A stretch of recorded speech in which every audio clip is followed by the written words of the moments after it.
মীন রাশির জাতক জাতিকাদের ক্ষেত্রে এই মাসটা কিন্তু উত্থান পতনে ভরপুর মাস হতে চলেছে। এই মাসে কিন্তু আপনারা যে ডিসিশন নেবেন সেক্ষেত্রে কিন্তু কোনটা সঠিক কোনটা ভুল সেটা কিন্তু শনাক্ত করতে কিন্তু সমস্যায় পড়তে হতে পারে। কেরিয়ারের ক্ষেত্রে এই মাসটি কিন্তু ভালো। ভ্রমণ এবং আপনার সাথে কাজ করা সহকর্মীদের দ্বারা আপনি উপকৃত কিন্তু হবেন। আর ব্যবসায় উত্থান পতনের মধ্যে লাভের সম্ভাবনা থাকবে।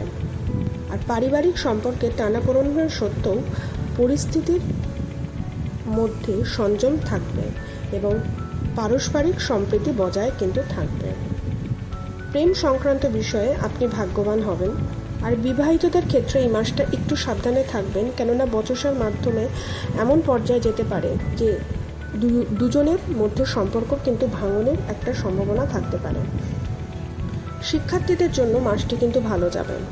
আপনার কঠোর পরিশ্রম আপনাকে কিন্তু ভালো সাফল্য দিতে পারে এবং আপনি কিছু প্রতিযোগিতামূলক পরীক্ষায় নির্বাচিত হতে পারেন।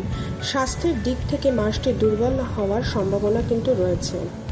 এই মাসে বিভিন্ন আর্থিক চ্যালেঞ্জগুলো আপনাকে ঘিরে থাকবে এবং আপনার খরচও কিন্তু বাড়তে পারে।